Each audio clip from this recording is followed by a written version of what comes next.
Selamat pagi saudara-saudara, kita kembali bertemu dalam doa pagi. Kita akan berdoa, kita akan merenungkan firman Tuhan. Tetapi sebelumnya mari kita berdoa. Bapa kami yang di surga, di pagi hari ini kami datang ke hadapan-Mu. Kami sungguh mengucap syukur ya Bapa untuk hari yang baru yang kembali Engkau berikan kepada kami, untuk kami dapat menjalani hidup kami, melakukan segala tugas tanggung jawab kami sepanjang hari ini. Kami bersyukur untuk kasih setia Tuhan yang selalu Engkau nyatakan di kehidupan kami. Sebelum kami beraktivitas, kami juga mau membaca dan merenungkan firman Tuhan. Kiranya Engkau tolong kami, mampukan kami, untuk kami dapat memahami dan melakukannya dalam hidup kami. Kami serahkan semuanya hanya di dalam nama Tuhan Yesus Kristus yang adalah Juru Selamat kami yang hidup. Kami berdoa. Amin. Saudara-saudara, pagi hari ini kita akan membaca bagian Alkitab dari Mazmur pasal 17 ayat 1 sampai dengan ayatnya yang ke-15. Mazmur 17 ayat 1 sampai dengan ayat 15 dikatakan demikian.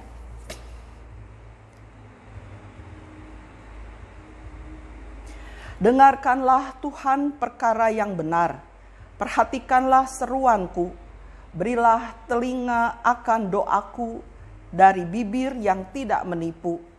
Daripadamulah kiranya datang penghakiman, matamu kiranya melihat apa yang benar. Bila engkau menguji hatiku, memeriksanya pada waktu malam dan menyelidiki aku, maka engkau tidak akan menemui sesuatu kejahatan, mulutku tidak terlanjur. Tentang perbuatan manusia, sesuai dengan firman yang engkau ucapkan, aku telah menjaga diriku terhadap jalan orang-orang yang melakukan kekerasan. Langkahku tetap mengikuti jejakmu, kakiku tidak goyang. Aku berseru kepadamu, karena engkau menjawab aku ya Allah. Sendengkanlah telingamu kepadaku, dengarkanlah perkataanku. Tunjukkanlah kasih setiamu yang ajaib. Ya, engkau yang menyelamatkan orang-orang yang berlindung pada tangan kananmu terhadap pemberontak. Peliharalah aku seperti biji mata. Sembunyikanlah aku dalam naungan sayapmu terhadap orang-orang fasik yang menggagahi aku, terhadap musuh nyawaku yang mengepung aku. Mereka tidak menunjukkan belas kasihan. Mereka membual. Mereka mengikuti langkah-langkahku, mereka sekarang mengerumuni aku. Mata mereka diarahkan untuk menghempas aku ke bumi. Rupa mereka seperti singa yang bernafsu untuk menerkam. Seperti singa muda yang mengendap di tempat yang tersembunyi. Bangunlah Tuhan, hadapilah mereka.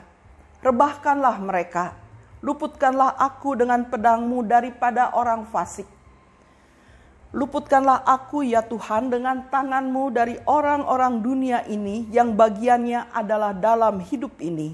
Biarlah perut mereka dikenyangkan dengan apa yang Engkau simpan, sehingga anak-anak mereka menjadi puas, dan sisanya mereka tinggalkan untuk bayi-bayi mereka. Tetapi aku dalam kebenaran akan kupandang wajah-Mu, dan pada waktu bangun, aku akan menjadi puas dengan rupa-Mu. Bapak, Ibu, dan Saudara yang Tuhan kasihi, satu saat ada seorang ibu bersama dengan dua orang anaknya, yang satu masih balita dan yang satu sudah duduk di SD, mungkin kelas 4 atau kelas 5. Mereka ada dalam sebuah kamar, si ibu sedang bermain dengan anaknya yang masih belum bisa berjalan, baru bisa merayap. Dan sang kakak yang sedang bermain games. Satu saat si ibu mau keluar kamar sebentar, ada perlu.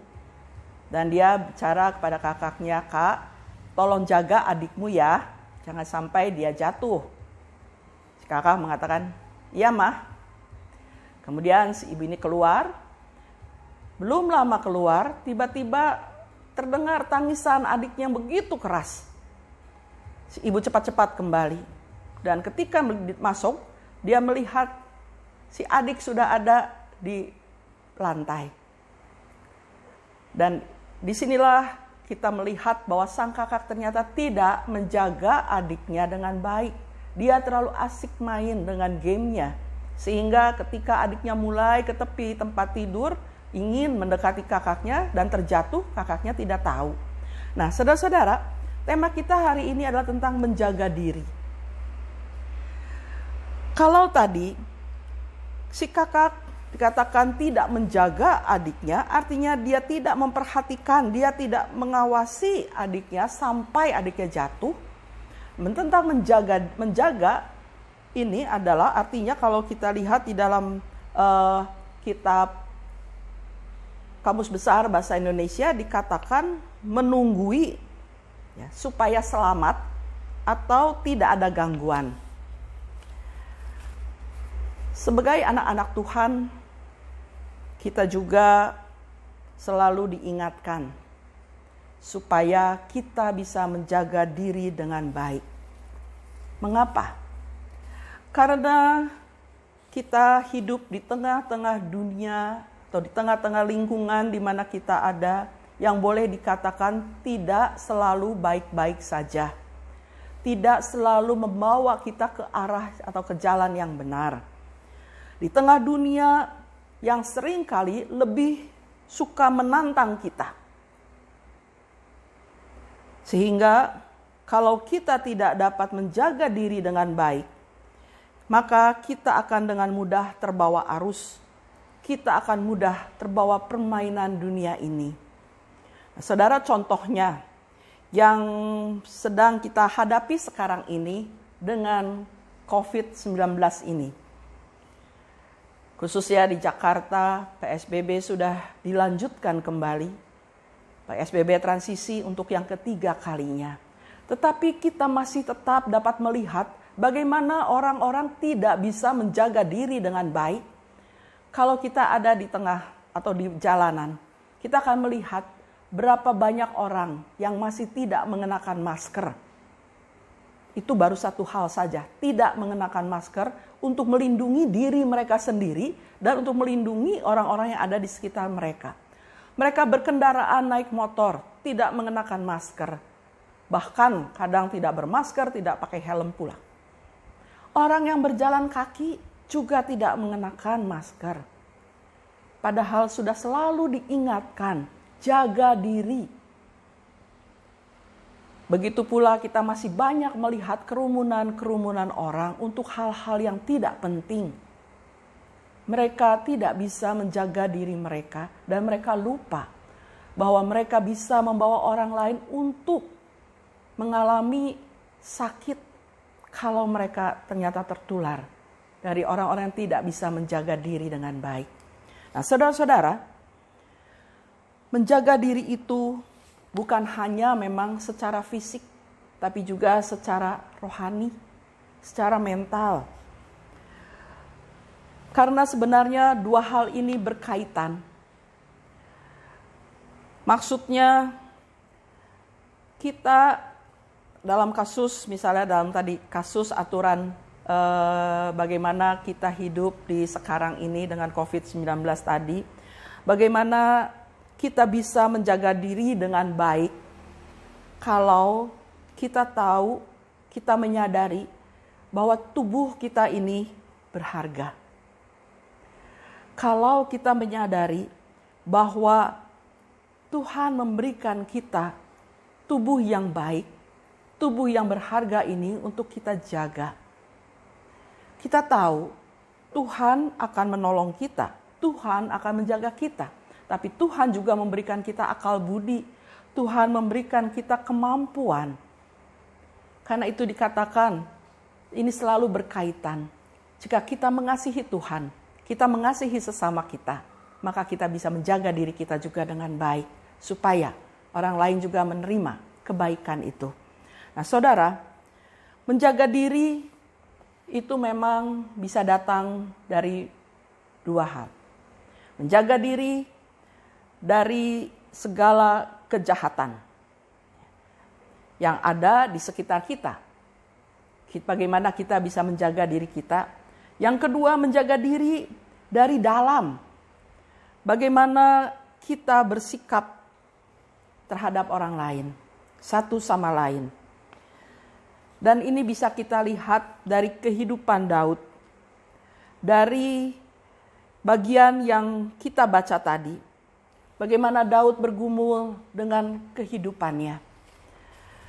Dalam doanya, dalam Mazmur 17 yang merupakan doa Daud ini, dia menceritakan, dia mengatakan kepada Tuhan apa yang dialaminya.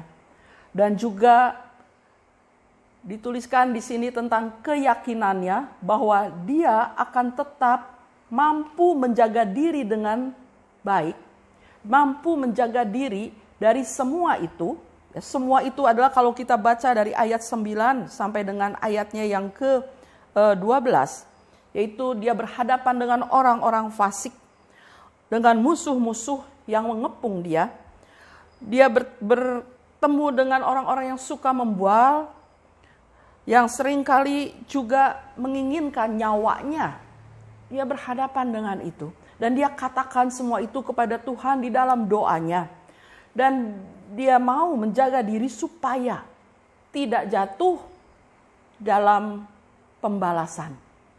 Tidak jatuh hanya dengan apa yang ingin dia perbuat secara manusia. Dia tetap dapat setia dan taat kepada Tuhan. Keyakinan Daud dalam ayat 15 dikatakan, "Tetapi aku dalam kebenaran akan kupandang wajah-Mu, dan pada waktu bangun aku akan menjadi puas dengan rupa-Mu." Dalam kebenaran, dalam hal-hal kehidupan yang dia lakukan, di dalam kebenaran firman Tuhan yang dia yakini, dia imani, dia lakukan, dia tetap akan memandang Tuhan, akan kupandang wajah-Mu. Dia tetap melihat, dia tetap berpaut kepada Tuhan. Dia tidak melihat ke hal-hal lain yang sedang menyerang, yang sedang datang di hadapan, yang sedang dia alami. Dia tetap katakan, kupandang wajah-Mu. Dan pada waktu bangun, aku akan menjadi puas dengan rupa-Mu. Menjadi puas dengan rupa-Mu. Artinya bagaimana dia merasakan Tuhan bertindak untuk dia. Bagaimana dia bisa dikuatkan karena Tuhan yang memberikan itu kepadanya.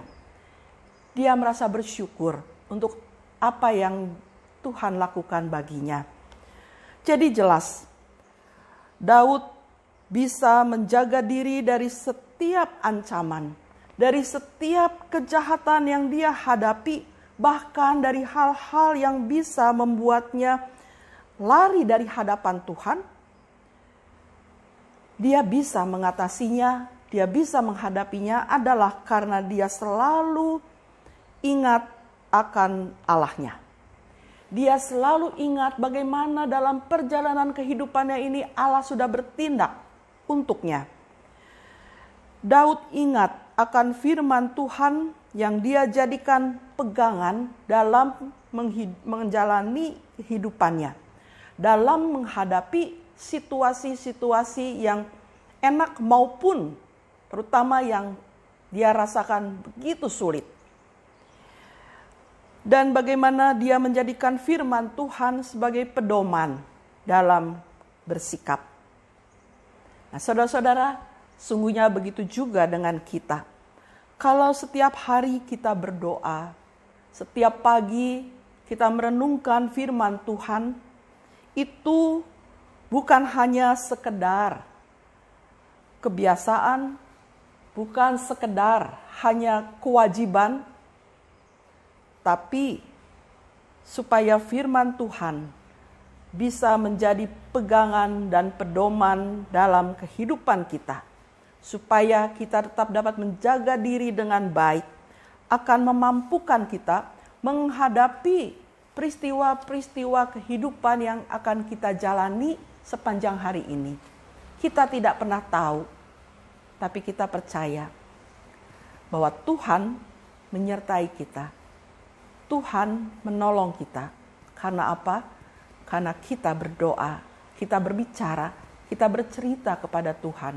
dan kita mau menjaga diri dengan baik, dengan berpedoman pada firman Tuhan.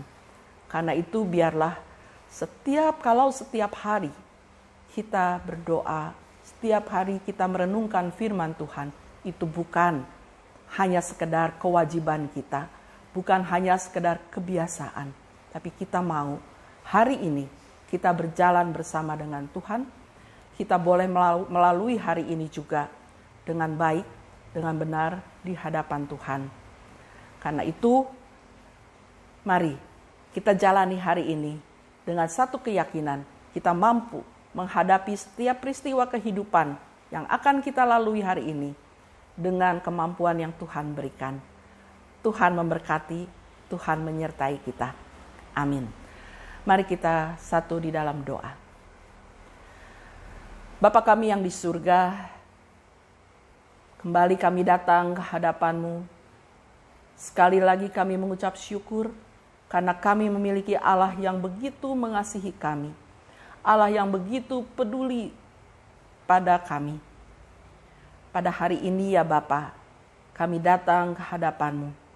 Kami mohon tuntunan penyertaan Tuhan di saat kami melakukan tugas tanggung jawab kami, di saat kami melakukan berbagai aktivitas dan rencana kami pada hari ini, supaya kami dapat melakukannya dengan baik dan benar di hadapan Tuhan.